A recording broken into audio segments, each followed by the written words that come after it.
اعوذ باللہ من الشیطان الرجیم بسم اللہ الرحمن الرحیم الحمدللہ رب العالمین والصلاة والسلام علی سید الانبیاء والمرسلین وعلی اہل بیتہ الطیبین الطاہرین وصحبہ المنتجبین۔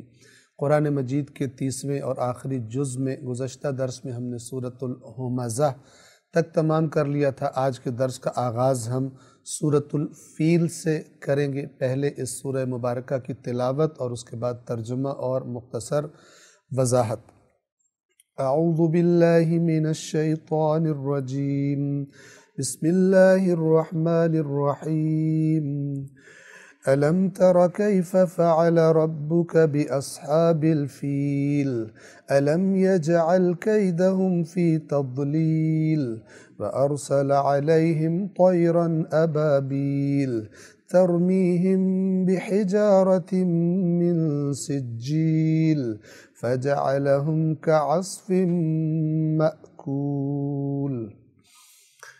سورۃ الفیل کا ترجمہ اور مختصر وضاحت۔ بنام خدائے رحمان رحیم۔ آیت نمبر 1۔ الم تر کیف فعل ربک باصحاب الفیل، کیا تو نے نہیں دیکھا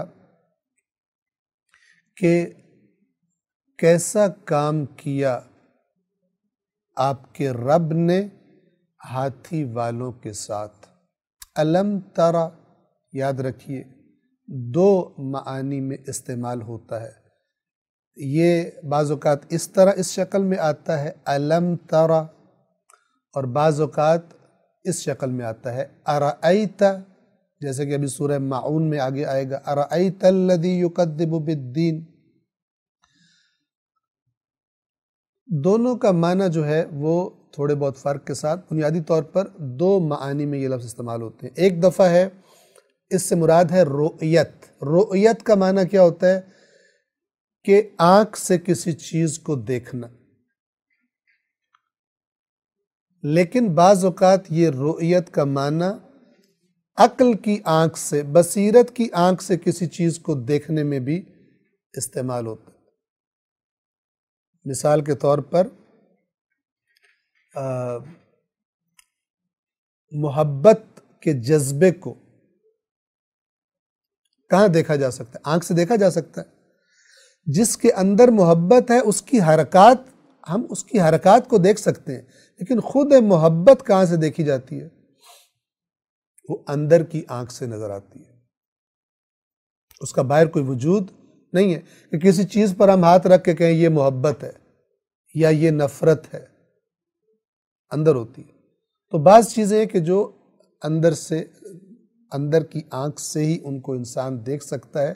اسی طرح یاد رکھیے یہ جب ہم کہتے ہیں بات مجھے سمجھ میں آ گئی ہے، یہ جو بات سمجھ میں آئی ہے وہ کہیں باہر موجود ہوتی ہے کہ اس کو انسان لمس کر سکے، اشارہ کر سکے یہ وہ بات ہے جو مجھے سمجھ میں، یہ میری سمجھ ہے، ایسا نہیں ہوتا، وہ اندر ہوتی ہے انسان کے۔ تو اس معنی میں بھی رؤیت استعمال ہوتا ہے۔ کیا مطلب؟ کبھی تو معنی یہ ہوگا کہ کیا آپ نے آنکھوں سے دیکھا ہے، اور کبھی یہ معنی ہوگا کیا آپ نے غور کیا ہے۔ یہ غور کرنا بھی، اس کے لیے بھی رؤیت کا لفظ استعمال عربی زبان میں ہوتا ہے۔ جس آیت میں استعمال ہو وہاں سے انسان اندازہ کر سکتا ہے کہ اس سے مراد ظاہری آنکھ سے دیکھنا ہے یا اس سے مراد غور کرنا ہے۔ اور یاد رکھیے اردو میں بھی ہم جب کسی سے بات کر رہے ہوتے ہیں تو کبھی ہم کہتے ہیں یار غور تو کرو، اور کبھی کہتے ہیں یار دیکھو تو صحیح۔ یہ دیکھو تو صحیح سے مراد یہ نہیں ہوتا کہ آنکھ سے دیکھو، بلکہ ذرا مزید غور کرو، شاید کوئی گنجائش ہماری بات کی تمہارے پاس نکل آئے۔ بس یہ دیکھنا یعنی رؤیت دونوں معنوں میں عربی میں بھی استعمال ہوتا ہے اور ہم اردو زبان میں بھی استعمال کرتے ہیں۔ کیا آپ نے نہیں دیکھا کہ آپ کے رب نے ہاتھی والوں کے ساتھ کیا کیا؟ یہ ہاتھی والے کون تھے؟ یمن سے آئے تھے۔ آپ کو معلوم ہے کہ یہ جو مکہ کا علاقہ تھا، یہاں پر کبھی بھی کوئی عربوں کی بڑی حکومت، طاقتور حکومت یہ نہیں رہی، اس لیے کہ یہ بالکل صحرا کا علاقہ تھا، اور ایسا نہیں تھا جہاں پہ کوئی بڑے شہر آباد ہو سکیں اور کوئی جذابیت، کوئی اٹریکشن ہو بادشاہوں کے لیے کہ یہاں پر آ کر اپنے محلات بنائیں اور یہاں پہ آ کے رہے، نہیں تھا ایسا۔ وہ علاقہ کہ جہاں عربوں کی حکومتیں بنا کرتی تھی، زیادہ تر بنی ہے، وہ علاقہ یمن کا علاقہ ہے، سرسبز و شاداب۔ تو وہاں پر وہاں کا حاکم ابرہہ کہ جو اس نے اپنا ایک عبادت خانہ تیار کرایا، بڑا عظیم الشان اس نے عمارت بنائی، اور لوگوں سے یہ چاہا کہ بجائے بیت اللہ جانے کے، بجائے مکہ جانے کے، اس گھر کی زیارت اور وہاں پر عبادت کے لیے اکٹھے ہوں۔ لیکن اللہ تبارک و تعالی نے جو برکت ظاہر ہے کہ کعبہ میں رکھی تھی، اور جو لوگوں کے دلوں کے اندر اس گھر کی عقیدت تھی، وہ عقیدت چاہے وہ گھر چند پتھروں سے اس وقت بنا ہوا موجود تھا اور گھاس پھوس ڈال کر یا مثلا چند لکڑی کے تختے ڈال کر اس کی چھت بنائی گئی تھی، وہ گھر لوگوں کے دلوں میں زیادہ اہمیت رکھتا تھا اس عظیم الشان عمارت کی نسبت کہ جو ابرہہ نے تعمیر کروائی تھی۔ آپ دیکھیے کہ وہ تحریکیں جو انبیاء نے شروع کی، حالانکہ انبیاء کے پاس دنیاوی شان و شوکت سوائے استثنائی چند شخصیات کے، باقی دنیاوی طور پر انبیاء جو تھے وہ بہت ہی یعنی کوئی مالدار شخصیات نہیں ہوتے تھے۔ ان کی شروع کی ہوئی تحریکیں، ان کے اثرات دیکھیے کب تک باقی رہتے ہیں، اور بڑے بڑے بادشاہوں کی شروع کی ہوئی تحریکیں اب ہسٹری میں تو ہیں لیکن ان کے اثرات کوئی نہیں ہے، لیکن نبیوں کے ماننے والے آج بھی ہیں۔ آپ انبیاء کی تحریکوں کی زندگی دیکھیے، اور غیر انبیاء بادشاہوں اور جناب فلان شخصیات، ان کے کوئی فلسفہ پیش کرتا ہے، تھوڑے عرصے کے بعد کوئی اور آتا ہے اس کے فلسفے کو مثلا رد کرتا ہے، ختم ہو جاتا ہے، اور اس کے معتقدین بھی، اس کے فالو کرنے والے بھی ختم ہو جاتے ہیں۔ اللہ تبارک و تعالی، آپ حج کو لے لیں، جب اللہ تعالیٰ نے حضرت ابراہیم کو حکم دیا حج کے لیے اعلان کر دو، لوگوں میں آپ کے پاس آئیں گے، اس زمانے سے لے کے آج تک، یعنی لوگوں نے دین میں بھی تعریف کر دی اس زمانے میں، تب بھی حج پہ آنا نہیں چھوڑا، اور پھر رسول اللہ کے ذریعے اللہ نے دوبارہ اس تحریک کو احیا کر دیا۔ تو دین ایک ایسی چیز ہے، چونکہ اس کے پیچھے اللہ تبارک و تعالی ہوتا ہے، دینی چیزوں کی انسان کے اندر جو عقیدت اور ہیبت بیٹھتی ہے، وہ دنیا دار لوگ اپنی چیزوں اور اپنے پروجیکٹس کے بارے میں پیدا نہیں کر سکتے۔ تو بہرحال اب یہ حسد کی آگ میں جلنا شروع ہوا، اور اس نے کسی بات کو بہانہ بنا کر لشکر تیار کیا، اور اس لشکر میں اس نے ہاتھی بھی ساتھ رکھے، اور ارادہ یہ تھا کہ یہ وہاں جا کر بیت اللہ کو نعوذ باللہ مسمار کر دے گا، اس عمارت کو خراب کر دے گا۔ اب جب وہ عمارت ہی نہیں رہے گی تو اس کی عقیدت بھی ختم ہو جائے گی، اور لوگ میرے پاس پھر جو میں نے عبادت گاہ بنائی ہے، معبد بنایا ہے، اس میں آیا کریں گے۔ تو یہ ہاتھیوں کا لشکر لے کر چلا، اور جب مکہ کے قریب پہنچا، جو لوگ حج پر اللہ تبارک و تعالی نے جنہیں توفیق دیے جانتے ہیں کہ جب مزدلفہ سے منی میں داخل ہونے لگتے ہیں تو وہاں پر ایک علاقہ آتا ہے تھوڑا سا، اسے کہتے ہیں وادی محصر۔ یہ وہ جگہ ہے جہاں پر ابرہہ کا لشکر عذاب کا شکار ہوا تھا۔ تو جب یہاں پر پہنچا، بالآخر اس کا ارادہ تھا خانہ کعبہ پر حملہ کرنے کا، جب اس حملے کی نیت سے وہ یہاں سے آگے بڑھنے لگا تو اللہ تبارک و تعالی کے حکم سے بہت سارے پرندے مختلف گروہوں کی جھنڈ در جھنڈ، جھنڈوں کی شکل میں وہ پرندے آئے، اور انہوں نے کنکریاں برسائی اس لشکر پر۔ کہاں ہاتھی اور کہاں اتنے طاقتور لشکر والے لوگ، اور کہاں معمولی پرندے، اور کہاں ان کے پنجوں میں اور ان کی چونچوں میں جو پتھر موجود تھے وہ انہوں نے ان پر برسائے۔ اور یہ طاقتور لشکر جب وہ عذاب کی کیفیت، پرندوں کی کاروائی، جب اللہ کے اس لشکر کی کاروائی جب تمام ہوئی تو ان کی حالت کیسی ہوئی پڑی تھی، جیسے جانور بھوسے کو چبا کر پھینک دے، چبایا ہوا کھایا ہوا بھوسا، اس کی بھوسے کی اپنی بھی کوئی طاقت نہیں ہوتی، بڑا کوئی حیثیت نہیں ہوتی، لیکن اس کو بھی جب چبا دیا جائے تو اس کی حالت کیسی ہو جاتی ہے۔ اس حالت میں یہ طاقتور لشکر اللہ تبارک و تعالیٰ نے پہنچا دیا۔ اس سورہ مبارکہ میں رسول اللہ کو تسلی دی جا رہی ہے۔ یہ مکی سورہ ہے، ابتدائی نازل ہونے والی صورتوں میں ہے، جب تحریک اسلام ابھی بڑے اپنے کمزوری کے ایام گزار رہی ہے، حامی بہت کم ہیں، دشمن بہت زیادہ ہیں اور بہت طاقتور ہیں، تو رسول اللہ تعالیٰ اپنے نبی سے کیا کہہ کر تسلی دے رہا ہے کہ یہ کچھ ہی عرصہ پہلے اسی مکہ پر ایک لشکر حملہ آور ہوا تھا، جس کو دیکھ کر یہی مکہ والے، اے رسول، یہی قوم جو آپ کو دھمکیاں دے رہے ہیں اور بڑے دعوے کر رہے ہیں اور آپ پر ایمان لانے والوں کو تکلیفیں دے رہے ہیں، وہ جو لشکر آیا تھا کعبے پر حملہ کرنے کے لیے، اس کی ہیبت دیکھ کے ڈر کے یہ پہاڑوں پہ چڑھ گئے تھے۔ مکہ والے ابرہہ کے لشکر کی ہیبت سے مقابلہ کرنے کی تو ان میں جرأت نہیں تھی، چھوڑ کر اپنے گھر چھوڑ کر پہاڑوں پر اوپر چلے گئے تھے کہ کہیں ابرہہ کے لشکر کے حملے کی زد میں نہ آ جائے۔ تو اللہ اپنے نبی سے فرما رہا ہے وہ اتنا طاقتور لشکر جس سے یہ ڈر گئے تھے، اس لشکر کے ساتھ اے رسول آپ کے رب نے کیا کیا تھا؟ وہ رب آپ کا حامی ہے۔ یہ رسول اللہ کو تسلی بھی دی جا رہی ہے اور مکہ والوں کو، مخالفین کو خبردار بھی کیا جا رہا ہے۔ أَلَمْ تَرَ كَيْفَ فَعَلَ رَبُّكَ بِأَصْحَابِ الْفِيلِ، کیا آپ نے نہیں دیکھا کہ آپ کے رب نے ہاتھی والوں کے ساتھ کیا کیا؟ یہ واقعہ مشہور تھا، کوئی بہت عرصہ نہیں ہوا تھا اس واقعے کو گزرے ہوئے۔ أَلَمْ يَجْعَلْ كَيْدَهُمْ فِي تَضْلِيلٍ، آیت نمبر 2، کیا اس نے ان کی چال کو یعنی نشانے سے ہٹا نہیں دیا؟ تضلیل کا معنی ہوتا ہے جو سیدھا راستہ ہے اس سے ہٹا دینا، یعنی انہوں نے چال جو چلی تھی اس سے جو مقصد لینا چاہتے تھے، اس مقصد سے اس چال کو ناکام نہیں کر دیا، نہیں پہنچ سکے اس مقصد تک۔ اور کیسے ناکام کیا؟ کوئی بہت بڑا اہتمام کرنا پڑا اللہ کو، کوئی بہت بڑی مخلوقات بھیجنی پڑی، ہاتھیوں کے مقابلے پہ ہاتھی بھیجنے پڑے اللہ کو؟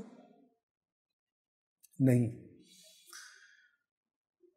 أَلَمْ يَجْعَلْ كَيْدَهُمْ فِي تَضْلِيلٍ، کیا اس نے ان کی چال کو بے مقصد، بے نتیجہ نہیں بنا دیا؟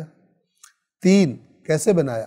وَأَرْسَلَ عَلَيْهِمْ طَيْرًا أَبَابِيلَ، اور ان پر دستے دستے یا جھنڈ در جھنڈ پرندے بھیجے۔ طیرن، پرندے، ابابیل، توجہ فرما لیں، ابابیل کسی پرندے کا نام نہیں ہے۔ کچھ لوگ جو ہیں وہ یہ مشہور ہے، غلط ہے لیکن مشہور ہے، اور وہ کیا کہ ابابیل کوئی خاص پرندہ ہے، اور لوگ کہتے ہیں کہ ان پہ اللہ تعالیٰ ابابیلیں بھیجے گا، اور ذہن میں کیا ہوتا ہے ان کو خاص پرندہ ہے۔ اور بعض لوگ تو ہیں انہوں نے کسی پرندے کی فوٹو کھینچ کر اور اس پر پوری تحقیق بھی کر ڈالی، یہ وہ ابابیل ہے جس نے یوں، آپ دیکھیں اس کے پنجے کتنے چھوٹے ہیں، اس کی چونچ کتنی چھوٹی ہے، اس نے ابرہہ کے لشکر کو تباہ کر دیا، لیکن بیچاروں کو یہ پتہ نہیں ہوتا کہ ابابیل کسی پرندے کا نام ہی نہیں ہے۔ ابابیل گروہوں کو کہتے ہیں، گروہ تر گروہ، یعنی پرندے بھیجے۔ کون سے پرندے تھے اللہ بہتر جانتا ہے۔ ابابیل کا مطلب ہے گروپس کی شکل میں، جھنڈ در جھنڈ وہ پرندے آئے اور انہوں نے کیا کیا؟ 4، ترمیہم بحجارت من سجیل، جو ان پر سخت یعنی پکائی ہوئی مٹی کے پتھر برسا رہے تھے۔ اب کہیں سے وہ اللہ کے حکم سے وہ کنکریاں لے کر آئے تھے اور وہ اس لشکر پر انہوں نے برسائے، اور چھوٹی چھوٹی کنکریاں ہاتھیوں کا کیا بگاڑ سکتی ہیں، انسانوں کا کیا بگاڑ سکتی ہیں، لیکن جب اللہ کسی چیز میں تاثیر رکھ دے تو پھر طاقتور ترین چیز ایک کمزور ترین چیز کے سامنے بے بس ہو جاتی ہے۔ ترمیہم بحجارۃ من سجیل، جو ان پر سخت مٹی کے پتھر برسا رہے تھے۔ آیت نمبر 5 جو آخری آیت ہے، کیا نتیجہ نکلا؟ فجعلہم کعصف مأکول، تو نتیجے میں انہیں قرار دے دیا، یعنی انہیں بنا کے رکھ دیا۔ کیسا بنا کے رکھ دیا اس لشکر کو؟ جیسے بھوسا، کیسا بھوسا؟ کھایا ہوا۔ آپ نے دیکھا ہوگا جانور جب بھوسا کھاتے ہیں تو وہ اپنے منہ میں اس کی جگالی کرتے ہیں، چباتے رہتے تو انسان تصور کر سکتا ہے کہ اس چبائے جانے کے بعد اس بھوسے کی حالت کیا ہوتی ہے۔ کہاں وہ طاقتور لشکر جس کو دیکھ کر مکے والے پہاڑوں پہ چڑھ گئے تھے ڈر کے، اور کہاں معمولی پرندوں اور معمولی کنکریوں کے ذریعے ان کو کھایا ہوا بھوسا بنا کے رکھ دیا۔ اے رسول، آپ کا رب آپ کا پشت پناہ ہے، وہ آپ کی تحریک کا آپ کا محافظ ہے، آپ کو تسلی اور مکے والوں کو ہوشیار کیا جا رہا ہے کہ خبردار ہو جاؤ، جس رب کعبہ نے ہلاک کر دیا تھا ابرہہ کے لشکر کو، یہ اس کا رسول ہے۔ اس رب کے مقابلے میں تمہاری کوئی حیثیت نہیں ہے، لہٰذا اپنے حرکات سے، اپنی مخالفتوں سے باز آ جاؤ۔ سورۃ الفیل کے بعد سورۃ قریش۔ قریش وہ قبیلہ ہے کہ جس قبیلے کے اندر رسول اللہ صلی اللہ علیہ وآلہ وسلم پیدا ہوئے تھے۔ بہت ساری شاخیں تھی اس قبیلے کی، اور یہ قریش بھی رسول اللہ کے اجداد میں سے ایک جد کا لقب تھا کہ اسی کے نام سے پھر قریش مشہور ہو گئے تھے۔ سورۃ القریش کی پہلے ہم تلاوت کریں گے اور اس کے بعد ترجمہ اور مختصر وضاحت آپ کی خدمت میں عرض کریں گے۔ اعوذ باللہ من الشیطان الرجیم، بسم اللہ الرحمن الرحیم۔ لإيلاف قريش إيلافهم رحلة الشتاء والصيف فليعبدوا رب هذا البيت الذي أطعمهم من جوع وآمنهم من خوف۔ سورۃ القریش کا ترجمہ اور مختصر وضاحت۔ بنام خدائے الرحمن الرحیم۔ آیت نمبر 1، لإیلاف قریش، قریش کو مانوس رکھنے کی خاطر۔ 2، ایلافہم رحلۃ الشتاء والصیف، انہیں جاڑے یعنی سردیوں اور گرمی کے سفروں سے مانوس رکھنے کی خاطر۔ اللہ تبارک و تعالی مکے والوں کی جو مخالفت تھی، رسول اللہ کی تحریک کی مخالفت، اس کے جواب میں کئی طریقوں سے انہیں خبردار بھی کرتا ہے اللہ تعالیٰ، اور ان کو اپنے احسانات بھی یاد دلاتا ہے۔ مکہ کی کیفیت کیا تھی؟ اگر آپ خانہ کعبہ کو نکال دیں مکہ میں سے تو کوئی مکہ نہ جاتا۔ سخت ترین پہاڑی چٹانیں، پانی کی قلت، درختوں اور سبزے وغیرہ کا نہ اگنا، یہ صورتحال ہے۔ جو لوگ حج کی سعادت یا عمرے کی سعادت حاصل کر چکے ہیں، آپ اب تو خیر مکہ کیا سے کیا بن گیا ظاہری طور پر بھی، لیکن اگر آپ مکے کے پہاڑوں کو دیکھیں، مکے کی اپنی زمین کو دیکھیں، تو آپ کو اندازہ لگانا بڑا آسان ہے کہ یہ علاقہ کس قسم کا علاقہ تھا۔ جب آپ مکہ سے مدینہ نکلتے ہیں سفر کے لیے تو پھر آس پاس کے جب آپ ماحول کو دیکھتے ہیں، آپ اندازہ کر سکتے ہیں، زمین کو جب دیکھتے ہیں کہ کیسی سرزمین ہے۔ اس علاقے میں اس کعبہ کی برکت سے قریش کو کیا کیا فوائد حاصل تھے؟ نمبر 1 تو اس کعبہ کی زیارت کرنے کے لیے دور دور سے لوگ آیا کرتے تھے، اور جب وہ آتے تھے تو اپنے ساتھ اپنے اپنے علاقوں کا سامان، تجارتی سامان، غذا کا سامان، بہت کچھ وہ لایا کرتے تھے۔ تو خود بخود یہ سامان مکہ میں پہنچتا رہتا تھا، اور مکہ ایک تجارتی شہر میں تبدیل ہو گیا ہوا تھا اسی کعبہ کی برکت سے۔ آج بھی ایسا ہی ہے، توجہ فرمائیں۔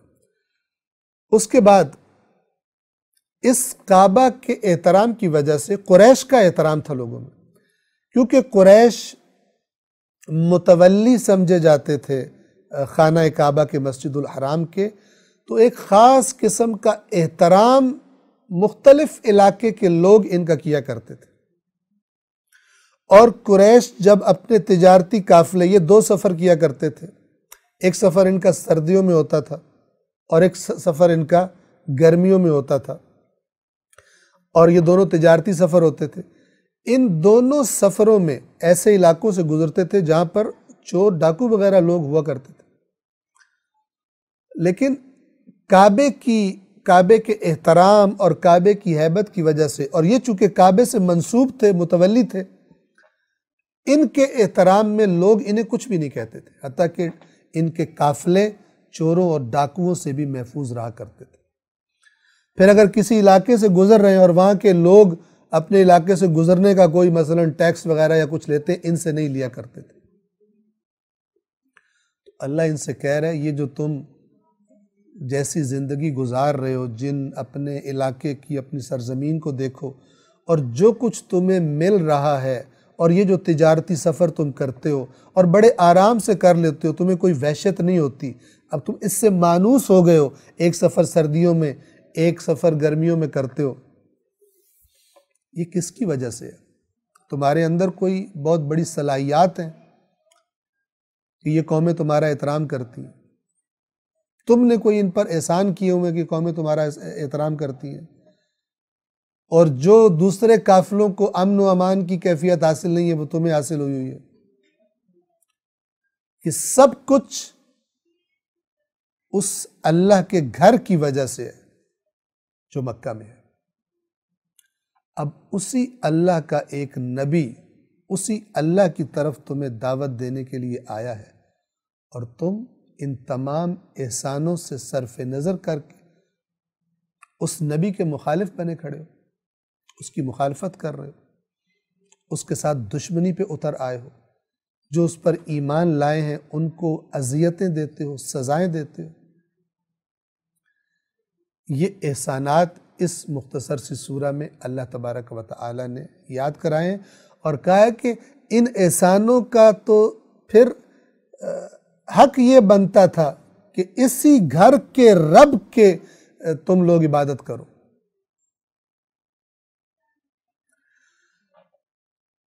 یہ معنی ہے آیت نمبر 1، قریش کو مانوس رکھنے کے لیے۔ کس چیز سے مانوس رکھنے کے لیے؟ 2، انہیں جاڑے یعنی سردی اور گرمی کے سفروں سے مانوس رکھنے کے لیے، یعنی یہ جو ہم نے تم پر احسان کیے ہیں، ان کے لیے ہی تم کیا کرو، ان کے بدلے میں، ان کا شکر گزاری کے لیے تمہیں اللہ کے اس بیت اللہ کے رب کی عبادت کرنی چاہیے۔ چونکہ یہ ساری برکات اس بیت اللہ کی وجہ سے ہیں، لہٰذا اگلی آیت میں اسی بیت کا، اسی گھر کا ذکر کیا جا رہا ہے۔ آیت نمبر 3، فَلْيَعْبُدُوا رَبَّ هَذَا الْبَيْتِ، چاہیے تھا کہ وہ اس گھر کے رب کی عبادت کریں، شرک نہ کریں، اوروں کو اللہ کا شریک نہ بنائیں، اس گھر کے رب کی عبادت کریں۔ یہ جو ہم نے انہیں مانوس کر دیا، قریش کو سردیوں اور گرمیوں کے سفر سے مانوس کر دیا، یہ مانوس انسان تب ہوتا ہے جب خطرہ نہ ہو وہاں پر، ورنہ تو انسان کہتا ہے پتہ نہیں جا رہا ہوں، واپس آنا یا نہیں آنا۔ مانوس انسان کب ہوتا ہے؟ آپ دیکھیں مثلا کچھ جانور ہوتے ہیں جو مانوس ہو جاتے ہیں، کچھ جانور ہوتے ہیں وحشی ہوتے ہیں، مانوس نہیں ہوتے، یہ فرق ہے۔ ایک دفعہ ایک سفر سے انسان کو وحشت آ رہی ہو کہ پتہ نہیں کیا بنے گا، اور ایک دفعہ بڑے آرام سے جا رہا ہو، اطمینان ہو مجھے کچھ بھی نہیں ہونا اس سفر میں، سارے راستے میں مجھے کوئی کچھ نہیں کہے گا۔ یہ کیوں ہوا؟ اس بیت کی وجہ سے۔ تو پھر انہیں چاہیے تھا کہ وہ اس گھر کے رب کی عبادت کریں۔ آیت نمبر 4 جو آخری آیت ہے، کون سا رب؟ الذی اطعمہم من جوع وَآمَنَهُمْ مِنْ خَوْف، جس نے انہیں کھانا کھلایا. اطعمہم، اطعام یعنی کھانا کھلانا. جس نے، وہ رب کے جس نے انہیں کھلایا، کھانا کھلایا، غذا کھلائی. من جوعن، جوع کسے کہتے ہیں اصل میں؟ اس درد کو کہتے ہیں جو معدے میں اٹھتی ہے جب معدہ خالی ہو، اس کو عربی زبان میں جوع کہا جاتا ہے. جس نے انہیں بھوک میں، ہم اسے بھوک کہتے ہیں، بھوک میں کھانا کھلایا. وَآمَنَهُمْ مِنْ خَوْف، اور خوف سے انہیں امن دیا. بھوک سے کھانا کھلایا یعنی تم اپنا علاقہ دیکھو، تم تو بھوکے مر رہے ہوتے اگر یہ کعبہ نہ ہوتا، اگر اس کعبے کی وجہ سے اللہ کے تم پر یہ احسان نہ ہوتا، اور اگر یہ کعبہ نہ ہوتا تو تمہیں خوف ہوا کرتا سفر پر جاتے ہوئے، قافلہ لٹ جائے گا، قتل کر دیے جاؤ گے، جیسے دوسروں کے ساتھ راستے میں چور ڈاکو کیا کرتے تھے. تو جو تمہیں کھلا رہا ہے بھوک میں، یعنی بھوک تو ہر ایک کو لگتی ہے، لیکن ان کے علاقے کو مد نظر رکھ کر کہا جا رہا ہے، جہاں پہ فصلیں نہیں اگتی مثال کے طور پر، جہاں پہ پھل وغیرہ دیگر نہیں اگتے، تو وہاں کے لوگ پھر زیادہ بھوک کا شکار ہوتے ہیں، قحط کا شکار ہوتے ہیں. اس نے تمہیں کھلایا اور اس نے تمہیں خوف سے امن دیا، جیسا کہ ہم گزشتہ آیت میں آپ کی خدمت میں بیان کر چکے. تو خلاصہ یہ کہ مکہ والوں سے کہا جا رہا ہے کہ تم احسان فراموش نہ بنو، نہ شکر نہ بنو. جس بیت کی وجہ سے تم کھا رہے ہو اور امن میں رہ رہے ہو، اس بیت، اس گھر کے رب کی عبادت کرو، کسی کو اس کے ساتھ شریک نہ ٹھہراؤ، اور اللہ کے رسول کی مخالفت نہ کرو. یہاں پر سورہ قریش تمام ہوتی ہے، اور سورہ قریش کے بعد اگلی سورۃ الماعون ہے. پہلے ہم اس کی تلاوت کریں گے، اس کے بعد ترجمہ اور مختصر وضاحت آپ کی خدمت میں عرض کریں گے. اعوذ باللہ من الشیطان الرجیم، بسم اللہ الرحمن الرحیم. ارأیت الذی یکذب بالدین فذلک الذی یدع الیتیم ولا یحض علی طعام المسکین فویل للمصلین الذین هم عن صلاتهم ساہون الذین هم یراؤون ویمنعون الماعون. سورۃ الماعون کا ترجمہ اور مختصر وضاحت بنام خدائے رحمان الرحیم. آیت نمبر 1. ارأیت، یہ وہی لفظ ہے تھوڑی سی بدلی ہوئی شکل میں جو سورۃ الفیل میں گزرا. علم ترى معنی وہی ہے. ارأیت الذی یکذب بالدین، کیا آپ نے دیکھا اس شخص کو کہ جو یکذب تکذیب کرتا ہے، جھٹلاتا ہے، یعنی کہتا ہے یہ جھوٹ ہے. کس کو جھٹلاتا ہے؟ بالدین، جزا کو. یاد رکھیے دین دو معنی میں قرآن مجید میں آیا ہے، دو بڑے معنی میں. ایک معنی اس کا جزا ہے اور ایک معنی اس کا قوانین کا مجموعہ، آئین، جسے شریعت اسلام کہتے ہیں. مثال کے طور پہ قرآن کہتا ہے ان الدین عند اللہ الاسلام، یقیناً دین اللہ کے نزدیک اسلام ہے. یہاں پہ دین کیا مطلب ہے؟ یعنی آئین، شریعت اسلام، احکام اسلام. لیکن جب ہم دیکھتے ہیں مالک یوم الدین، وہاں پر کیا معنی ہے؟ اسلام کے دن کا مالک نہیں، جزا کے دن کا مالک. جزا کیا ہوتی ہے؟ کسی اچھے یا برے کام کے نتیجے میں جو بدلہ دیا جاتا ہے اس کو جزا کہتے ہیں. کیا آپ نے اس کو دیکھا ہے جو جزا کو جھٹلاتا ہے؟ یہاں پر دین کو اگرچہ اگر کوئی اسلام کے معنی میں لینا چاہے تو امکان ہے، لیکن ترجیح کس معنی کو بنتی ہے؟ اگلی آیات کو دیکھ کر جزا والے معنی کو،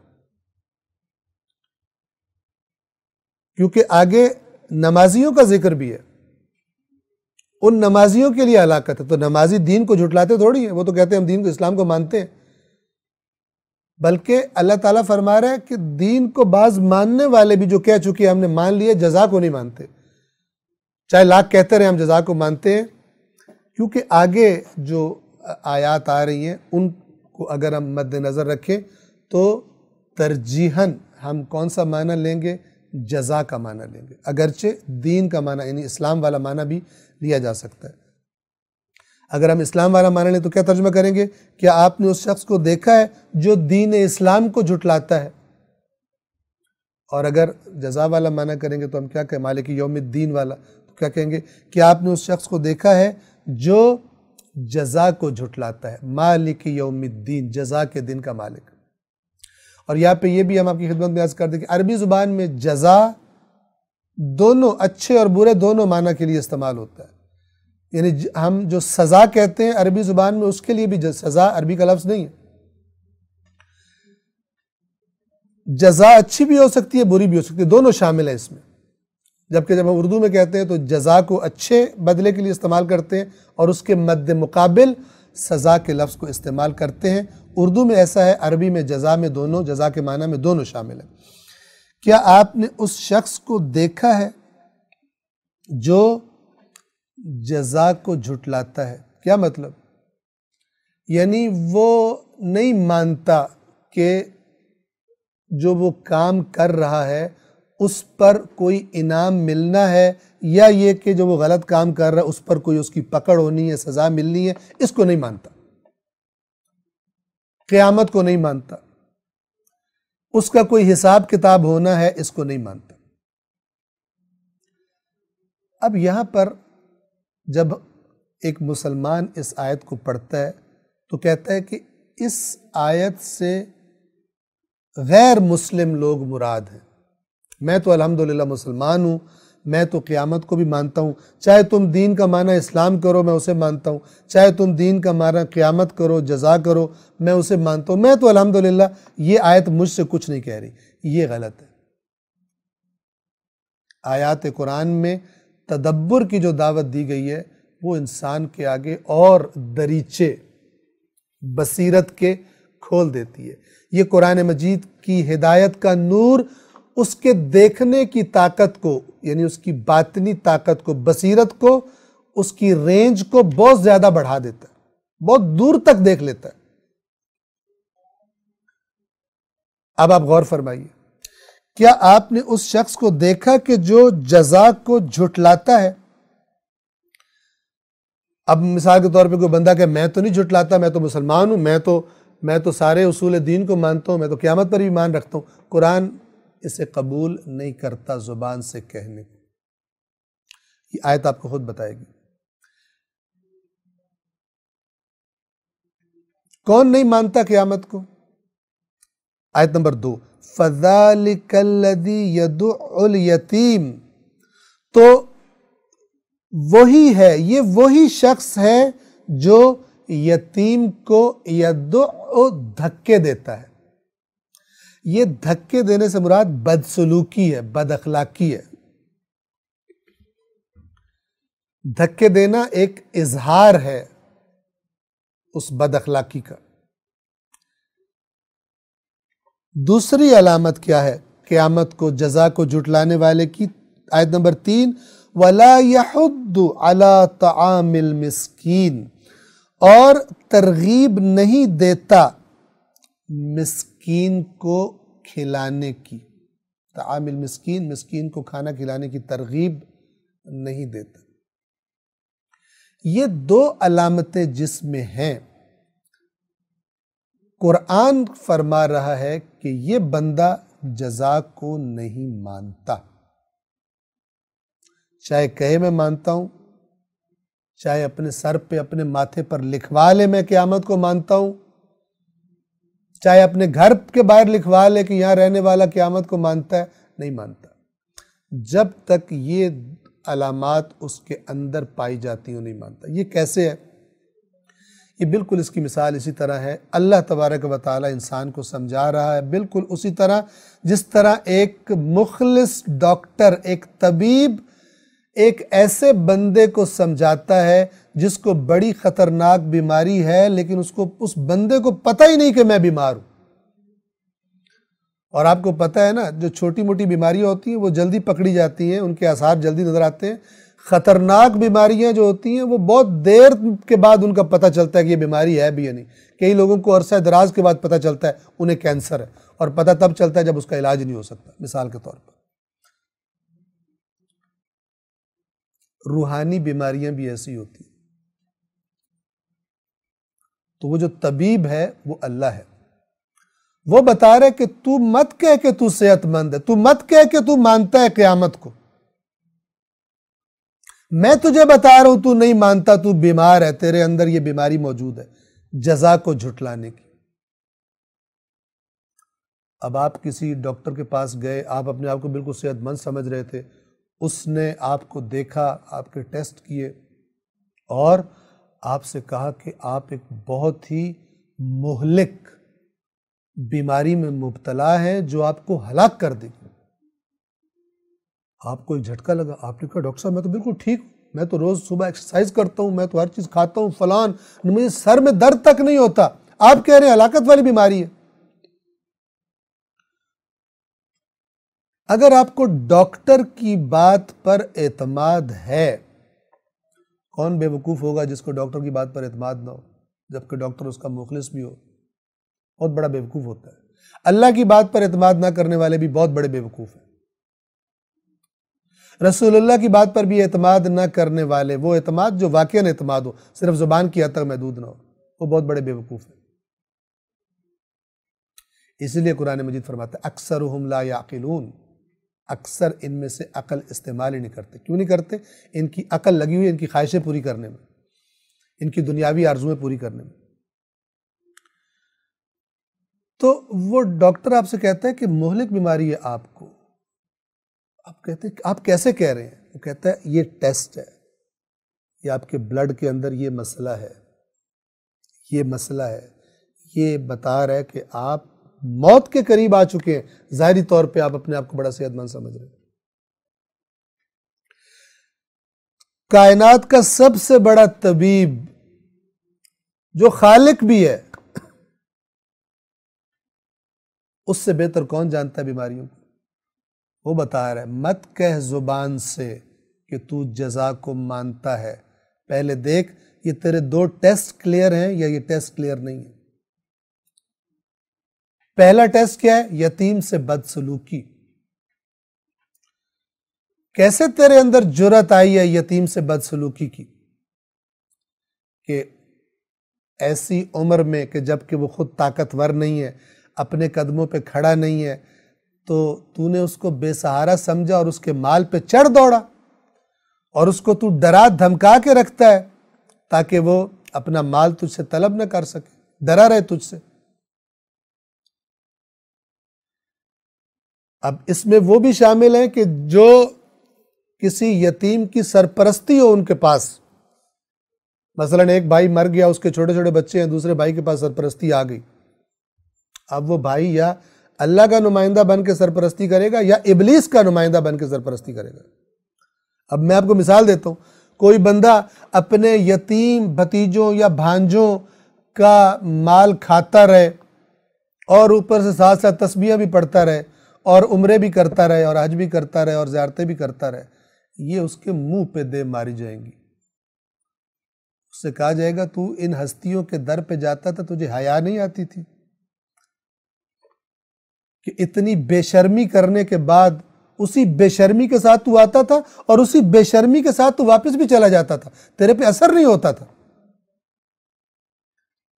چونکہ انسان دیکھیں بعض اوقات کیا ہوتا ہے، انسان بعض لوگوں کے سامنے گناہ کر رہا ہوتا ہے، لیکن بعض ایسی ہستیاں جن کا وہ احترام کرتا ہے، جب اس کو پتہ چلتا ہے، ان کو پتہ چل گیا ہے تو اس کو شرم آتی ہے کہ چونکہ ان کا احترام زیادہ کرتا ہے۔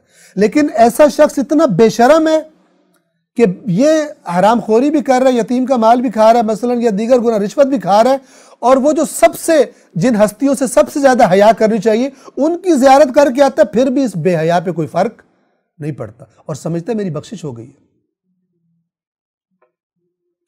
ایسے شیطان ایسے بے ایمانوں کو دھوکہ دیتا ہے، ٹھیک ہے، تاکہ اپنی اسی سرکشی میں غلطاں رہے اور زیادہ نشہ ہو جائے ان کو ان بدماشیوں کا، کہ جب ان کو ساتھ ساتھ یہ بھی کہا جا رہا ہے کہ تمہاری تو بخشش ہوگی چونکہ تم نے یہ عبادت کر دی ہے، تم نے یہ چندہ دے دیا ہے، تم نے یہ صدقہ دے دیا ہے، تم نے یہ زیارت کر لی ہے، تم نے یہ عمرہ کر لی، تم نے یہ حج کر لی۔ میں اس درس قرآن میں بار بار اس بات کو ریپیٹ کرتا ہوں کیونکہ یہ کرپٹ لوگوں کو بہانے دے دیے گئے ہیں اپنی کرپشن کو جاری رکھنے کے۔ قرآن کا ایک فیصلہ ہے، انما یتقبل اللہ من المتقین، توجہ فرمائیے کہ اللہ صرف متقین سے قبول کرتا ہے۔ یتیم کا کھا کے تجھ سے قبول ہوگا زیارت؟ رشوت کھا کے حرام سے کیے ہوئے مال سے تیری زیارت قبول ہوگی؟ یا قرآن غلط ہے یا تو غلط ہے کہ تو غلط ہے، حرام خور غلط ہے، رشوت خور غلط ہے، قرآن حق ہے۔ اور جس بھی کسی نے کسی تقریر میں کسی کتاب میں تجھے یہ ڈھکوسلا دے دیا ہے کہ تو حرام بھی کھا پھر بھی تو بخشا ہوا ہے اور تیری عبادات قبول ہو رہی ہیں، بہت خطرناک بات ہے، یاد رکھیے گا۔ انما یتقبل اللہ من المتقین، اللہ صرف متقین سے قبول کرتا ہے، رشوت خور کی کیا قبول ہوگا؟ یتیم کا مال کھانے والے کا کیا قبول ہوگا جب تقوی ہی نہیں ہے؟ جو آیا حرام سے ہے مال، اس سے تو کون سا نیک کام کرے گا جو تیرا قبول ہوگا؟ دوائی کڑوی ہے، ذائقہ کڑوا ہے اس کا، لیکن دوا یہی ہے۔ یا اسی نشے میں پڑے رہیں ادھر ادھر سے ڈھکوسلے سن کر، اور یا پھر وہ سنے کہ یا پڑھیں خود جا کر کے قرآن کے اندر کیا لکھا ہوا۔ اللہ کہہ رہے نہیں مانتا تو قیامت کو، تو نے یتیم کو بے سہارا سمجھ لیا اور تو چڑھ دوڑا، یا یتیم تیرے معاشرے میں تھے اور تجھے ان کی پرواہ کوئی نہیں، کوئی تیرے پاس آیا بھی تو نے اس کو دھکے ہی دیے۔ یا اگر انسان اس کا دائرہ ذرا بڑھائے سوچ سکتا ہے، تو نے یتیم کو دھکے کھانے کے لیے چھوڑ دیا، خود تیرے پاس نرم بستر، تیرے پاس سترنگے دسترخوان اور تیرے پاس طرح طرح کی سواریاں، اور تجھے پتہ ہے کہ یتیم موجود ہیں، اور ویسے تو بڑا علی علی کرتا تھا، اور علی نے تجھے وصیت کی تھی کہ یتیموں کو بھوکا نہ رہنے دینا میرے بعد، تمہارے ہوتے ہوئے یتیموں کے پیٹ خالی نہ رہیں، ان کے منہ خالی نہ رہ جائیں، اور تو کہتا ہے میں بڑا ماننے والا ہوں، میں بہت بڑا مومن ہوں، تو جھوٹ بولتا ہے، تو بہت بڑا فراڈ ہے۔ قرآن اور اہل بیت، قرآن اور مولا علی جدا ہی نہیں۔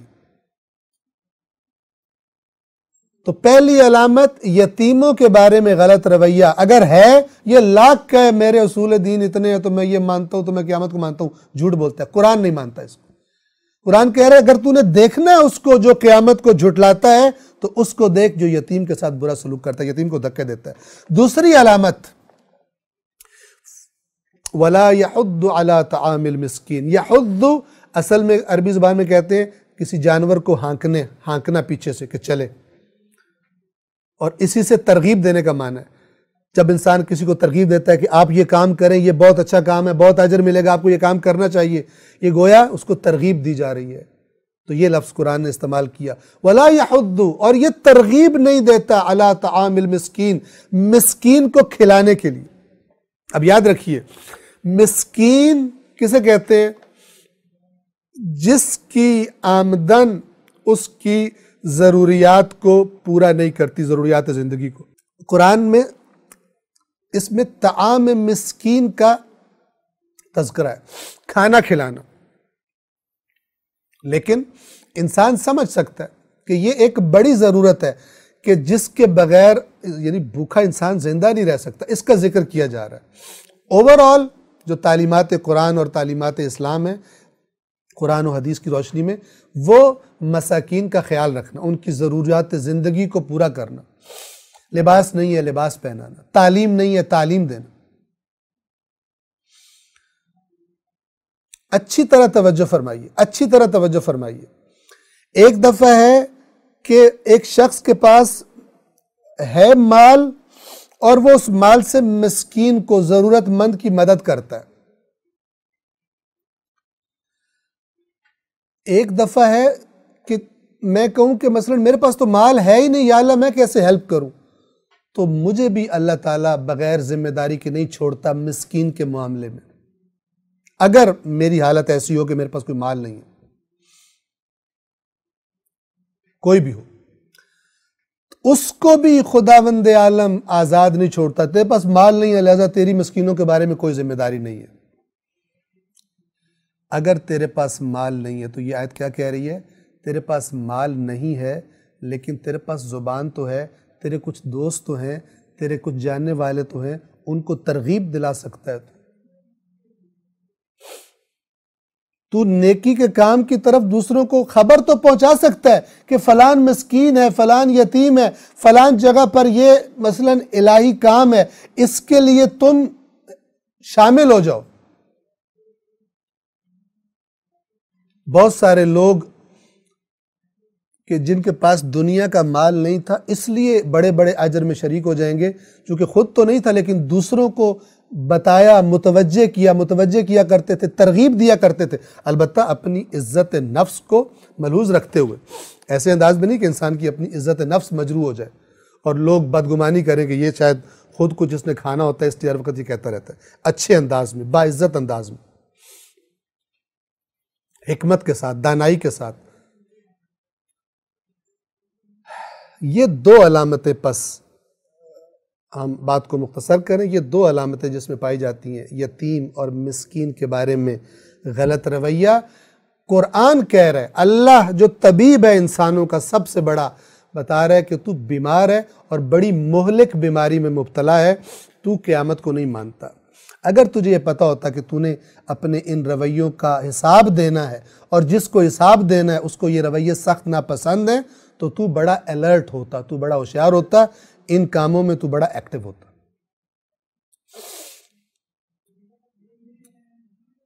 اب یہ عام دو صفات بیان کی اور پھر اسی قیامت کو جھٹلانے سے اب یہ بڑا عجیب ہے مسئلہ، مربوط کیا جا رہا ہے ان نمازیوں کو جو نماز کے بارے میں سستی اور غفلت کا شکار ہوتے ہیں۔ بے نمازیوں کی بات نہیں ہو رہی، بے نمازیوں کی بات نہیں ہو رہی، توجہ فرمائیں۔ آیت نمبر 4، فَوَيْلٌ لِّلْمُصَلِّينَ، ویل کا معنی ہم نے سورہ حمزہ میں بیان کیا تھا۔ ایک تو اس میں یہ معنی ہوتا ہے جس کو کہا جا رہا ہوتا ہے ویل لک، تجھ پر ویل ہو، اسے کہا جا رہا ہوتا ہے کہ جو تو کام کر رہا ہے اس میں بربادی ہے، اور دوسرا اسے کہا جا رہا ہوتا ہے کہ بڑی حسرت ہے کاش تو یہ کام نہ کرتا۔ فَوَيْلٌ لِّلْمُصَلِّينَ، تو ہلاکت ہے نمازیوں کے لیے۔ یہاں پہ میں اشارہ کر دوں، بعض لوگ اللہ کی آیات کا مذاق اڑاتے ہیں۔ اب یہ جو نمازیوں کو ہلاکت کہا جا رہا ہے، آگے بتایا جا رہا ہے کون سے نمازی ہیں جن کے لیے ہلاکت ہے، لیکن کچھ لوگ اللہ کی آیات کو توڑ پھوڑ کر ان کا مذاق اڑاتے ہیں اور مثلاً کہتے ہیں کہ اللہ نے قرآن میں کہا ہوا نمازیوں کے لیے ہلاکت ہے، اور اللہ نے چرسیوں کے لیے تو نہیں کہا ہوا ہلاکت ہے۔ مثلاً ایک چرس پینے والا یا ایک بھنگ پینے والا کیا کہتا ہے؟ قرآن میں آئے نا فَوَيْلٌ لِّلْمُصَلِّينَ، نمازیوں کے لیے ہلاکت ہے۔ قرآن میں کہیں دکھا دو، لکھا ہو چرسیوں کے لیے ہلاکت ہے، بھنگیوں کے لیے ہلاکت ہے۔ اس قسم کے اللہ کی آیات کو توڑ پھوڑ کر مذاق اڑانے والے، بات کو اپنی جگہ سے ہٹا کر کسی اور جگہ فٹ کر کے اور لذت لینے والے اور طنز کرنے والے، یہ قرآن نے اس کی ان کی صفات بیان کی ہوئی۔ فَوَيْلٌ لِّلْمُصَلِّينَ، مصلین کہتے ہیں نمازیوں کو، تو ایسے نمازیوں کے لیے ہلاکت ہے۔ آیت نمبر 5، کون سے؟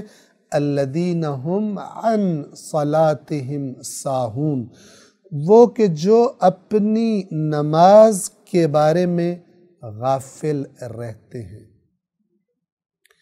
نہیں فرمایا فی صلاتہم ساہون، اپنی نماز میں، ایک نماز میں سہو ہوتا ہے، جیسے کسی سے مثال کے طور پہ تشہد رہ گیا یا تشہد کے لیے بیٹھنا تھا اٹھ کے کھڑا ہو گیا، جس کو نماز کے اندر سہو کہا جاتا ہے۔ اور یہاں پہ میں ایک بتا دوں، میں نے بہت سارے بعض اوقات پڑھے لکھے لوگوں کے منہ سے بھی یہ لفظ غلط سنا ہے، سین ہا اور واو، سین ہے اور واو، یہ لفظ ہے سہو، سہو، ٹھیک ہے؟ بعض لوگ اسے کیا بولتے ہیں؟ سہو، مجھے نماز میں سہو ہو جاتا ہے، تو یہ غلط ہے۔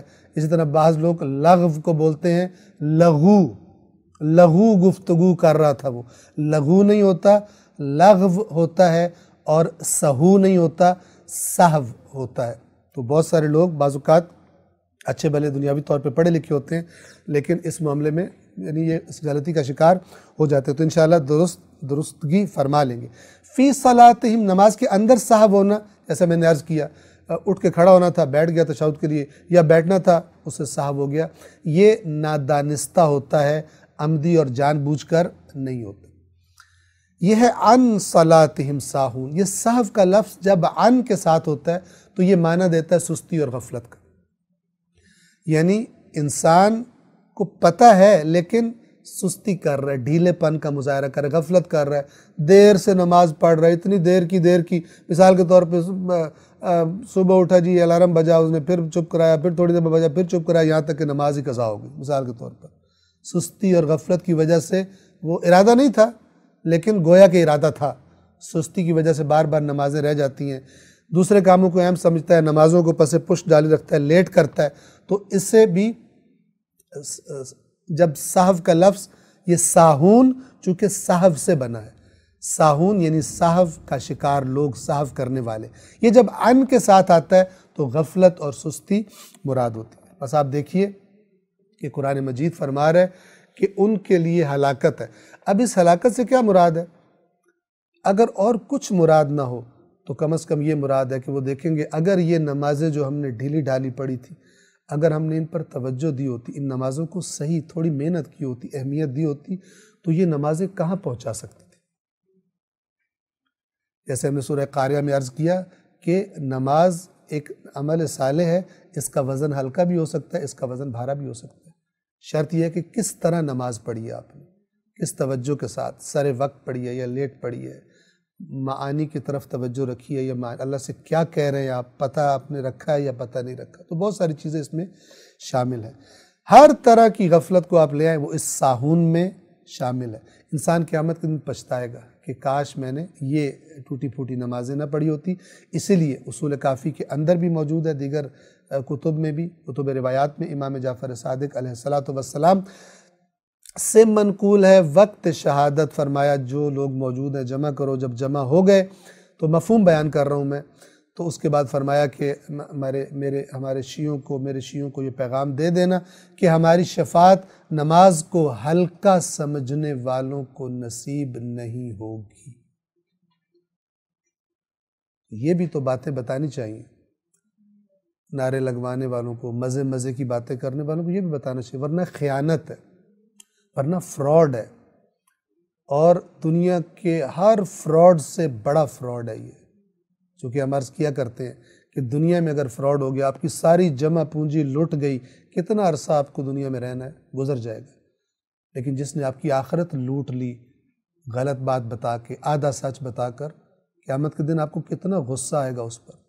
کوئی آپ کے ساتھ چند لاکھ روپے کا فراڈ کر لے، آپ کو دل کرتا ہے کہ اس کو ایسی جیل ہو کہ جیل سے نکلے ہی کبھی نہیں، آپ کا بس چلے تو آپ اس کا منہ نوچ لیں، ایسا دل کرتا ہے یا نہیں کرتا؟ قرآن نے بتایا وہ قیامت کے دن جو غلط دین بتانے والے تھے اور رہنما بنے ہوئے تھے، وہ اپنے پیروکاروں سے بیزاری کریں گے، اور یہ پیروکار بھی بیزاری کریں گے اور ایک دوسرے پہ لعنتیں کریں گے، ایک دوسرے پہ لعنتیں کریں گے، اور پیروکار کہیں گے یا اللہ ان کو دگنا عذاب دے، ان لعینوں کی وجہ سے آج ہم اس سٹیج پر پہنچے، اس جہنم میں پہنچے۔ تو قرآن مجید نے فیوچر کی تصویر بھی دکھا دی ہوئی ہے۔ الذین ہم عن صلاتہم ساہون، جو وہ نمازی کے جو اپنی نمازوں کے بارے میں غفلت کا شکار ہے، یعنی ڈھیلا ہے، روٹین میں ڈھیلا ہے، نماز کے بارے میں غافل ہے، پتہ ہی نہیں چلتا کیا کر رہا ہے، کب کر رہا ہے۔ 6 اور ایک اور صفت ان نمازیوں کے لیے بھی ہلاکت ہے۔ کیا صفت ہے جن کی؟ الذین ہم یراؤن، جو ریاکاری کرتے ہیں، یعنی نماز پڑھتے ہیں دکھانے کے لیے۔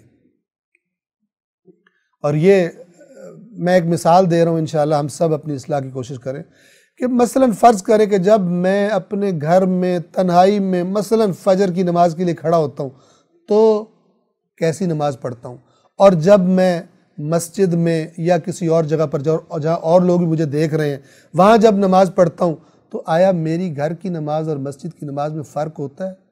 یہ فرق کیوں ہے؟ اس فرق کی جڑ کہیں ریاکاری میں تو نہیں ہے؟ یعنی بندے زیادہ امپورٹنٹ ہے، اللہ کی کوئی پرواہ نہیں، اللہ کے سامنے جیسے بھی کھڑے ہو جو مسئلہ نہیں ہے، بندوں کے آگے بےزتی نہ ہو، اللہ کے آگے اللہ تو بڑا غفور و رحیم ہے۔ یہ ریاکاری کے جراثیم ہے، ریاکاری کے جراثیم۔ اللہ واقعاً غفور الرحیم ہے، اس کا مطلب یہ ہے کہ بندوں کو زیادہ امپورٹنس دی جائے اللہ کے سامنے؟ اللہ دیکھ رہا ہے کچھ نہیں ہوتا، بندے دیکھ رہے ہیں الرٹ ہو جاؤ۔ یہ اتنی خطرناک بیماری ہے کہ جو انسان کو پھر بڑے بڑے گناہ بھی کروا دیتی ہے۔ بندوں سے چھپے گا، اللہ سے تو اللہ کو امپورٹنس دینے کی اس کو عادت نہیں ہے، اس کے اندر صفت نہیں ہے، تو پھر بڑی بڑی خرابیاں بھی یہ بیماری انسان سے کروا دیتی ہے۔ کون سی؟ ریاکاری والی۔ اور ایک اور تو بدترین نتیجہ ریاکاری کا وہ کیا ہے کہ اجر و ثواب کچھ بھی نہیں ملتا۔ روز قیامت کہا جائے، کوئی بندہ کہے جی میں نے تو اتنی نمازیں پڑھی تھی، اللہ تعالیٰ کہے جن کے لیے پڑھی تھی چاہتا تھا لوگ تجھے کہیں نمازی ہے، لوگ بڑی تعریف والی نظروں سے تجھے دیکھیں، تیری تعریف کریں بڑا نمازی ہے، تو نے اجر لے لیا وہاں پر، یہاں پہ کچھ بھی نہیں تیرے لیے۔ انما یتقبل اللہ من المتقین، اللہ صرف متقین سے قبول کرتا ہے۔ یہ ہر جگہ کو یہ آیت اپنے دائرے میں لیے ہوئے۔ ریاکاری خلاف تقوی ہے، تقوی خدا کا خوف، ریاکاری بندوں کا خوف۔ تقوی اللہ کا لحاظ، ریاکاری بندوں کا لحاظ، بندے مجھے دیکھیں، بندے یوں نہ کہیں، بندے وہ نہ کہیں۔ الذین ہم یراؤن، جو ریاکاری کرتے ہیں، ساتویں اور آخری آیت، وَيَمْنَعُونَ الْمَاعُونَ، اور عام استعمال کی معمولی چیزیں بھی نہیں دیتے لوگوں کو۔ یمنعون منع کر دینا، روک دینا۔ الماعون یاد رکھیے، میم عین اور نون، وہ پانی جو جاری ہو اور سب کے لیے کھلا ہو اسے مائن معین کہتے ہیں، قرآن میں بھی یہ لفظ آیا ہے۔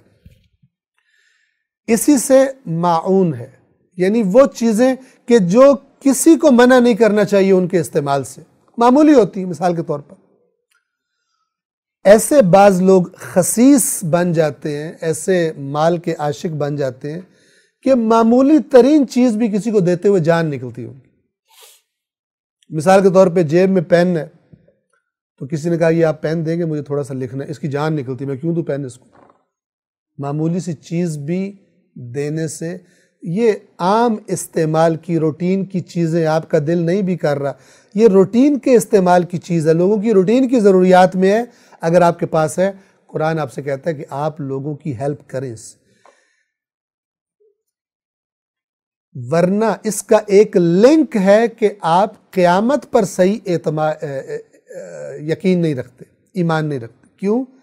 اگر قیامت پر ایمان ہوتا تو پھر تو آپ اللہ سے گائیڈنس لیتے۔ اللہ کہہ رہا ہے 2 لوگوں کی ہیلپ کرو میں تمہیں بہت زیادہ اجر دوں گا، تو تم کیوں روک کے بیٹھے؟ توجہ فرمائیں، اس سے مراد وہ چیزیں ہیں کہ جو عام انسانی زندگی کی ضروریات ہوتی ہیں۔ ایسی چیزوں کو لوگوں سے رکاوٹ کا باعث بن جانا، یا ایسی چیزوں کو کہ جو مثال کے طور پہ عرض کروں، اس کی مختلف شکلیں ہیں، تفصیلات ہیں جو ہم ساری عرض نہیں کر سکتے۔ ایک چیز ہے کہ جو انسان کی ضرورت کی ہے اور اس کی معمولی قیمت ہے۔ آج کل کرونا وائرس چل رہا ہے،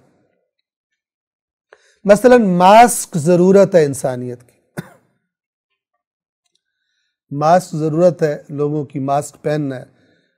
کچھ دوائیاں ضرورت ہیں لوگوں کی۔ اب کچھ بے ایمان، اور اب اس آیت کو آپ دیکھیں کہ کیا تو نے اس کو دیکھا جو قیامت کو نہیں مانتا؟ یہ یمنعون الماعون والا یہ طبقہ بھی ہے۔ کاش کہ قرآنی دین معاشرے میں اتر آئے، بجائے ڈھکوسلوں کے اور آرزوؤں میں جنت میں پہنچنے کے، بغیر اللہ کے آئین پر چلے ہوئے۔ آج مسلمان امت کے بہت سارے لوگوں کی وہ حالت ہے جو یعنی مال کے معاملے میں جو یہودیوں کی حالت تھی، مال کی حرص اور حرام طریقے سے مال کھانا۔ اب یہاں پہ آج مثلا مثال کے طور پہ ماسک ضرورت ہے عام اس بیماری میں کہ لوگوں کو استعمال کرنا ہے. یہ بے ایمان کیا کر رہا ہے؟ یہ ماسک کو شارٹ کرتا ہے تاکہ مہنگا کر کے بیچے. ماسک کی مثال دے رہا ہوں، کوئی بھی چیز، وہ تمام چیزیں جو انسانوں کی زندگی کی روٹین میں ضرورت ہیں ان کو بازار میں شارٹ کر دینا اور اس کے بعد قیمت بڑھا کے بیچنا، یہ وہی ہے جو قیامت کو نہیں مانتے. یہ وہی ہے جو یمنعون الماعون ہے. یہ وہی ہے جن کے لیے ویل ہے اللہ کی طرف سے.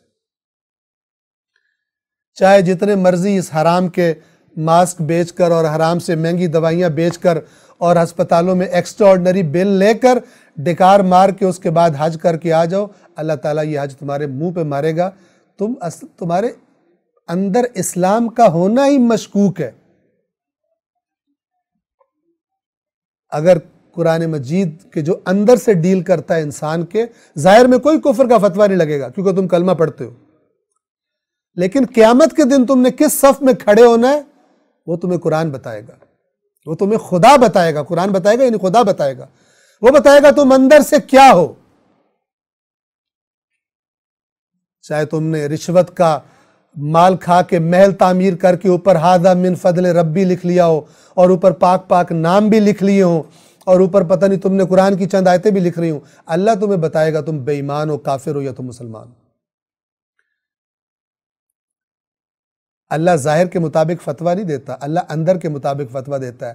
علیم بذات الصدور یعلم خائنۃ الاعین وما تخفی الصدور. آنکھوں کی خیانت کا اسے علم ہے اور جو سینوں کے اندر چیزیں چھپائی جاتی ہیں، دلوں کے اندر مخفی باتوں کا بھی اس کو علم ہے. یہ یمنعون الماعون، وہ بے ایمان کہ جو لوگوں کی ضرورت کی چیزوں کو شارٹ کر دے، ایک دفعہ دینا ہی نہ، لیکن ایک اس کی شکل جو آج کل بڑی رائج ہے وہ یہ ہے کہ اس کی قیمت کچھ ہے، اس کو بڑھا کر لوگوں کو ضرورت محسوس ہوئی، اس کو بازار سے شارٹ کیا، ذخیرہ اندوزی کی، اس کے بعد یہ بے ایمان بیچ رہا ہے. چاہے تیرے منہ پہ داڑھی ہے، چاہے تیرے منہ پہ داڑھی نہیں ہے، چاہے تیرے ہاتھ میں تسبیح ہے، چاہے تیرے ہاتھ میں تسبیح نہیں ہے، چاہے تو شیعہ ہے، چاہے تو بریلوی ہے، چاہے تو دیوبندی ہے، چاہے سلفی ہے، اہل حدیث ہے، تو جو کچھ بھی ہے تو مومن نہیں ہے. قرآن مجید کی نظروں میں تو بے ایمان ہے، تو قیامت کو نہیں مانتا اور اللہ تجھے پکڑے گا.